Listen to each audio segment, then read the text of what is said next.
একটু আগে আমাদের বাড়িতে একজন মানে আসে না সেই বিভিন্ন আশ্রম থেকে চাঁদা নিতে, সেরকমই এসছিলেন একজন কি বলবো বৈষ্ণব, মানে তুলসী মালাধারী বৈষ্ণব, মানে বৈষ্ণব না বলে আমার তাকে তুলসী মালাধারী বলাটাই উচিত। কারণ বৈষ্ণবদের মেন গুণ যেটা প্রথম হচ্ছে তারা খুব সুন্দর করে মিষ্টি করে খুব পোলাইটনেসের সাথে কথাবার্তা বলেন, এবং তারা যখন কোনো মহিলার সাথে কথা বলেন তারা কখনোই, যে প্রকৃত বৈষ্ণব সে কখনোই কোনো মহিলার মুখের দিকে তাকিয়ে তার চোখে চোখ রেখে কথা বলেন না।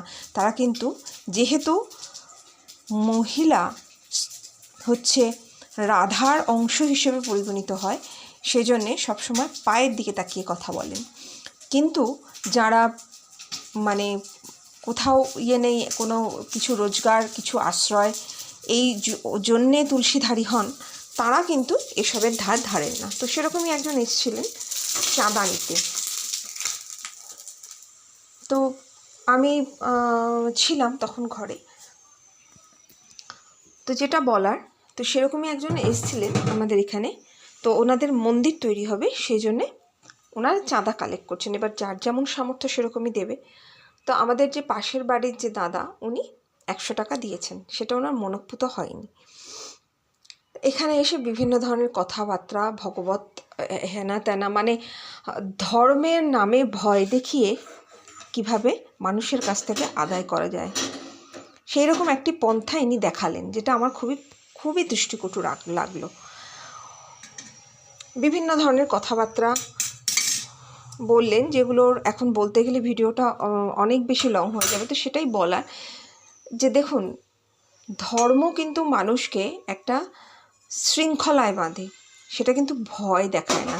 প্রকৃত ধর্ম কিন্তু ভয়ের কখনোই পরাকাষ্ঠা নয়। তো এটাই বলার। তার ব্যবহারটা দেখে আমার খুবই খারাপ লাগলো। এবং উনি বৃন্দাবনের নামে টাকা তুলছেন, মথুরা বৃন্দাবনের নামে। কিন্তু মথুরা বৃন্দাবনের নামে যে উনি টাকাটা কালেকশন করছেন, সেটাতে আদতেও মথুরা বৃন্দাবনে যাবে না, সেটা খুব ভালোই বুঝতে পারলাম। তো আমি যেখানে থাকি, আমার বাড়ি হলে, সেখানে তিনি সব বুঝেই তাকে 51 টাকা দিয়েছিলেন। তো তাকে এমন ব্যঙ্গের সুরে কথা বললেন, যেটা একটা বৈষ্ণবের কাছে মানায় না। তো আমাদের মধ্যে অনেকেই আছি যারা বৈষ্ণব ধর্মে দীক্ষিত হচ্ছি, যারা কৃষ্ণ নামে দীক্ষিত হচ্ছি। কৃষ্ণ কিন্তু কখনো কাউকে হেয় করতে শেখায়নি। কৃষ্ণ নাম কখনো কাউকে হেয় করতে শেখায় না। প্রকৃত কৃষ্ণ নাম যারা করে, তারা কিন্তু কখনো ছোট বড় জ্ঞান করে না, জাত বিচার করে না, কখনো বলে না যে তুমি বামুন, ও গড়াই, ও ছোট জাত, তুমি বড় জাত। এ কিন্তু চৈতন্যের ধারা